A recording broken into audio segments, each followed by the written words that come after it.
Episode 3। आप सुन रहे हैं माफिया का कातिलाना इश्क। कार से उतरते ही अनाया तेजी से गेट की तरफ भागने लगी। तभी पीछे से रुद्रवीर ने आवाज दी, अनाया रुको। अनाया ने पीछे मुड़कर नहीं देखा। वो जितनी तेजी से दौड़ सकती थी दौड़ती रही। मुख्य गेट अभी भी कुछ दूरी पर था। उसे लगा कि शायद वो बाहर निकल जाएगी, लेकिन रुद्रवीर उसके पीछे पहुंच गया। रुको, अनाया ने दौड़ते हुए कहा, मुझे जाने दीजिए। रुद्रवीर ने उसे रोकने की कोशिश की। अनाया खुद को छुड़ाकर आगे बढ़ने लगी, लेकिन रास्ता पहरेदारों से घिरा था। वो अचानक रुक गई। चारों तरफ गार्ड देखकर उसके चेहरे पर निराशा छा गई। रुद्रवीर उसके पास आया। मैंने कहा था ना कि अकेले बाहर मत जाना। अनाया गुस्से में बोली, मैं आपकी कैदी नहीं हूं। मैंने तुम्हें नुकसान नहीं पहुंचाया, लेकिन मुझे यहाँ रहने के लिए आपने मजबूर किया है। रुद्रवीर कुछ पल चुप रहा। अनाया ने फिर बाहर जाने की कोशिश की। तभी उसका पैर मुड़ गया और वो संतुलन खो बैठी। रुद्रवीर तुरंत उसकी तरफ बढ़ा। अनाया जमीन पर बैठ गई और उठने की कोशिश कर रही थी। मैं ठीक हूँ, उसने जल्दी से कहा, लेकिन वो ठीक से खड़ी भी नहीं हो पा रही थी। रुद्रवीर ने उसकी बात सुने बिना उसे सावधानी से अपनी बाहों में उठा लिया। अनाया चौंक गई। रुद्रवीर, मुझे नीचे उतारिए।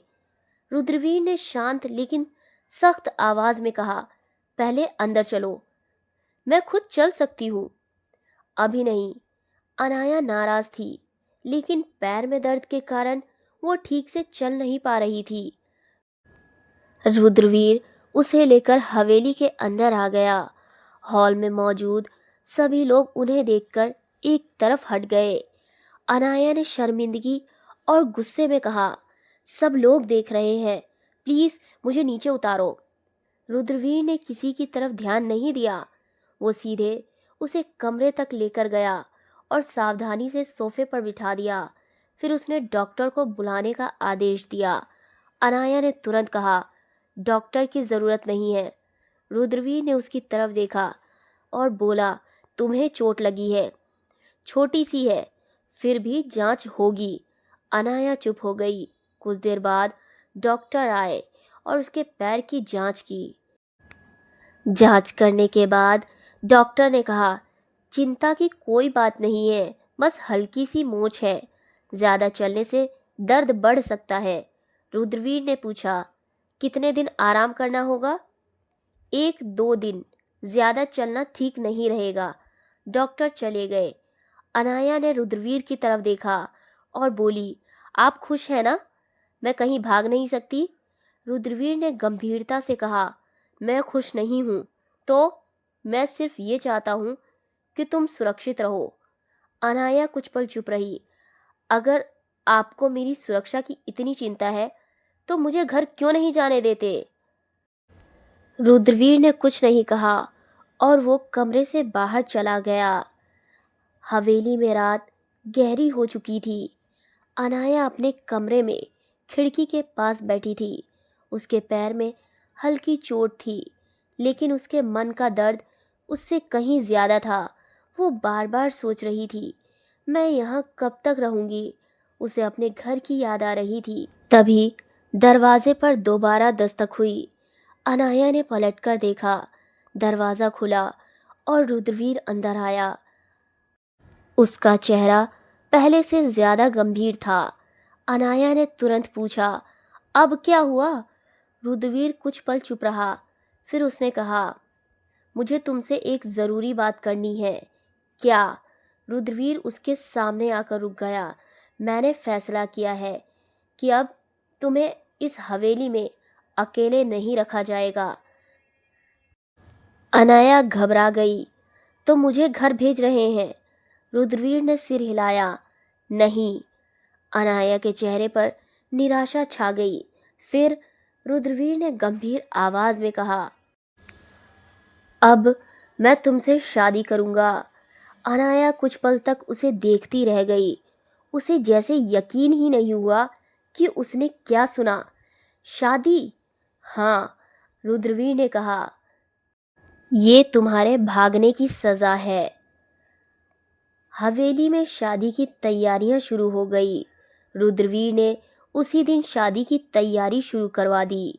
पूरी हवेली रोशनी से सजने लगी। फूलों से रास्ते सजाए गए। नौकर नौकरानियां तैयारियों में लग गए। लेकिन अनाया अपने कमरे में बैठी थी। उसके सामने शादी का जोड़ा रखा था। वो उसे देखती रही। उसकी आंखों में आंसू थे। बस एक सवाल था कि आखिर मेरा जुर्म क्या था और मुझे ये किस चीज़ की सज़ा मिल रही है। तभी दरवाज़ा खुला। वही नौकरानी अंदर आई। मैडम, तैयार होने का समय हो गया है। अनाया ने सिर हिलाया। ठीक है। नौकरानी ने उसके बाल तैयार करने शुरू किए। अनाया शीशे में खुद को देख रही थी। उसे याद आ रहा था कि कुछ ही दिन पहले उसकी ज़िंदगी बिल्कुल सामान्य थी। कॉलेज, दोस्त, परिवार और फिर रुद्रवीर की दुनिया में उसका अचानक आ जाना। अब वो उसी आदमी से शादी करने वाली थी जिससे कभी वो डरती थी। दूसरी तरफ रुद्रवीर अपने कमरे में तैयार हो रहा था। उसने काला शेरवानी सूट पहना था। अर्जुन अंदर आया। बॉस, बाहर सारी तैयारी हो चुकी है। रुद्रवीर ने आईने में खुद को देखा। फिर पूछा, अनाया तैयार है? जी। अर्जुन कुछ पल चुप रहा। फिर बोला, बॉस, एक बात है। क्या? हमने एक आदमी को पकड़ा है। उसके फ़ोन से एक संदेश मिला है। रुद्रवीर तुरंत पलटा। किसका संदेश? अर्जुन ने फ़ोन उसकी तरफ बढ़ाया। राजेंद्र शर्मा के आदमी का। रुद्रवीर की आंखें सख्त हो गई। क्या लिखा है? अर्जुन ने कहा, बस इतना, शादी से पहले लड़की को वापस ले आओ।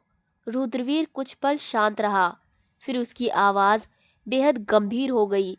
सुरक्षा दोगुनी कर दो। जी बॉस, और ये बात अनाया तक नहीं पहुंचनी चाहिए। अर्जुन ने सिर हिला दिया। कुछ देर बाद नीचे से शहनाई की आवाज़ आने लगी। हवेली के सभी लोग मुख्य हॉल की तरफ देखने लगे। सीढ़ियों के ऊपर अनाया खड़ी थी। उसने शादी का सुंदर जोड़ा पहन रखा था। उसके चेहरे पर हल्की घबराहट थी। रुद्रवीर ने जैसे ही उसे देखा, उसकी नज़र कुछ पल के लिए उसी पर टिक गई। वह कुछ कह नहीं पाया। अर्जुन ने धीमे से कहा, बॉस। रुद्रवीर ने उसकी तरफ देखा। क्या? कुछ नहीं। रुद्रवीर फिर अनाया की तरफ देखने लगा। अनाया धीरे धीरे सीढ़ियों से नीचे आई। अनाया की आंखों से आंसू लगातार बह रहे थे। दोनों मंडप के पास बैठे। पंडित जी ने रस्में शुरू कराई। उसकी आंखें नम थी। रुद्रवीर ने यह देख लिया और मन ही मन सोचा कि तुम्हारे भागने की सज़ा यही होनी चाहिए। जैसे ही शादी की रस्म आगे बढ़ने लगी, हवेली के बाहर अचानक गाड़ियों के रुकने की आवाज़ आई। गार्ड्स दौड़ते हुए अंदर आया। बॉस। रुद्रवीर तुरंत खड़ा हो गया। क्या हुआ? बाहर कुछ लोग घुसने की कोशिश कर रहे हैं। हॉल में तनाव फैल गया। अनाया भी घबरा गई। रुद्रवीर ने तुरंत उसके सामने आकर कहा, तुम यहीं रहोगी। अनाया ने पूछा, कौन है वो लोग? मुझे नहीं पता। रुद्रवीर ने अर्जुन से कहा, अनाया पर नज़र रखना। फिर वह बाहर चला गया। अनाया ने उसे जाते हुए देखा। बाहर कुछ देर तक अफरा तफरी की आवाज़ें आती रही। फिर सब शांत हो गया। कुछ मिनट बाद रुद्रवीर वापस आया। उसके चेहरे पर गंभीरता थी। अनाया ने पूछा, क्या हुआ? रुद्रवीर ने कहा, कुछ लोग तुम्हें यहाँ से लेने आए थे। अनाया के चेहरे का रंग उड़ गया। वो मंडप से खड़ी होकर भागने की कोशिश करने लगी। तभी रुद्रवीर ने उसका हाथ पकड़ लिया कि तुम कहीं नहीं जाओगी। पंडित जी ने पूजा शुरू करवाई। मंत्रों की आवाज़ पूरे आंगन में गूंजने लगी। अनाया ने हाथ जोड़ लिए। उसने मन में अपने माता पिता को याद किया। उसे याद आया कुछ ही समय पहले तक वो अपने घर में थी और उसे अंदाज़ा भी नहीं था कि उसकी जिंदगी इतनी जल्दी बदल जाएगी। रुद्रवीर ने उसकी तरफ देखा। तभी पंडित जी ने दोनों को वरमाला के लिए खड़ा होने को कहा। अनाया ने फूलों की माला हाथ में ले ली। वह रुद्र के सामने खड़ी हुई। कुछ पल तक दोनों एक दूसरे को देखते रहे। अनाया ने धीरे से माला उसके गले में डाल दी। रुद्रवीर ने भी माला उठाई। उसने अनाया की तरफ देखा और धीरे से माला उसके गले में डाल दिया। तालियां बज उठी।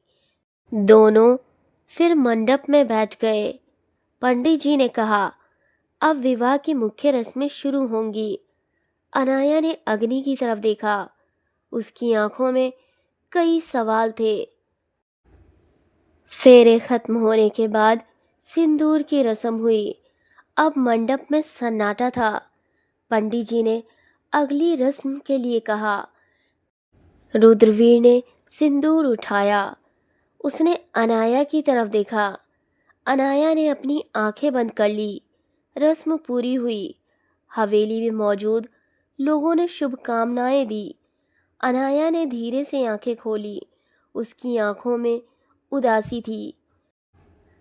अब शादी की रस्में पूरी हो चुकी थी। सिंह हवेली में मेहमान धीरे धीरे जा चुके थे। कुछ देर पहले तक यहाँ संगीत और खुशियों की आवाज़ें थी। वहाँ अब गहरी खामोशी थी। अनाया अपने कमरे में बैठी थी। उसकी नज़र बार बार खिड़की के बाहर जा रही थी। वो अब रुद्रवीर की पत्नी बन चुकी थी। लेकिन उसी रात शहर के दूसरे छोर पर एक आलीशान बंगले में बिल्कुल अलग माहौल था। कमरे में अंधेरा था। राजेंद्र शर्मा खिड़की के पास खड़ा बाहर देख रहा था। उसके हाथ में फ़ोन था। फ़ोन की स्क्रीन पर एक तस्वीर थी, अनाया की शादी की तस्वीर। उसकी नज़र तस्वीर से हट ही नहीं रही थी। कुछ देर बाद उसने बेहद धीमी आवाज़ में कहा, मेरी बेटी। उसकी आंखों में गुस्से से ज़्यादा चिंता थी। उसे अनाया की ज़िंदगी की चिंता हो रही थी। उसे पता था कि रुद्रवीर सिंह की दुनिया कितनी खतरनाक थी। राजेंद्र ने बेचैनी से फ़ोन टेबल पर रख दिया। तुमने ये क्या कर दिया अनाया? उसे याद आया कि उसने अपनी बेटी को हमेशा अपनी दुनिया की सच्चाइयों से दूर रखा था। वो नहीं चाहता था कि अनाया उसके पुराने दुश्मनों और पुराने कारोबार की उलझनों में फंसे। लेकिन अब बहुत देर हो चुकी थी। उसकी बेटी उसी आदमी की पत्नी बन चुकी थी जिससे उसका वर्षों पुराना संघर्ष था। राजेंद्र कुर्सी पर बैठ गया। उसके सामने अनाया की बचपन की तस्वीर रखी थी। वो तस्वीर उठाकर उसे देखने लगा। मैंने तुम्हें इस दुनिया से दूर रखने की कोशिश की थी। उसकी आवाज़ भर्रा गई। लेकिन मेरी ही पुरानी दुश्मनी तुम्हें वहाँ ले गई। उसका भरोसेमंद आदमी समीर कमरे में आया। सर, राजेंद्र ने उसकी तरफ देखा। कुछ पता चला? जी, अनाया की शादी आज रुद्रवीर सिंह से हो गई है। राजेंद्र ने आंखें बंद कर ली। कुछ पल तक वो कुछ नहीं बोला। समीर भी चुप रहा। राजेंद्र उसकी खामोशी समझ गया। बोलो, सर, तस्वीरों से तो ऐसा नहीं लग रहा था कि वो खुश थी। राजेंद्र के चेहरे पर चिंता और गहरी हो गई। मुझे अपनी बेटी से मिलना है, समीर ने कहा, लेकिन रुद्रवीर की हवेली की सुरक्षा बहुत कड़ी है। राजेंद्र ने दृढ़ आवाज़ में कहा, मुझे सुरक्षा की चिंता नहीं है, मुझे अपनी बेटी की चिंता है। दूसरी तरफ सिंह हवेली। अनाया अपने कमरे में अकेली बैठी थी। शादी का जोड़ा उतारकर उसने साधारण कपड़े पहन लिए। कमरे में रखे आईने में उसने खुद को देखा। आज से वो रुद्रवीर की पत्नी थी, लेकिन उसके मन में अब भी बहुत सारे सवाल थे। तभी दरवाज़ा खुला। रुद्रवीर अंदर आया। उसकी नज़र अनाया पर पड़ी। तुम सोई नहीं? अनाया ने सिर हिला दिया। मुझे नींद नहीं है, आप सो जाएं। रुद्रवीर ने उसकी तरफ देखा। तभी अनाया ने एक सवाल पूछा। आपकी दुश्मनी मेरे पिता से थी, आपने मुझे कहाँ लाकर खड़ा कर दिया?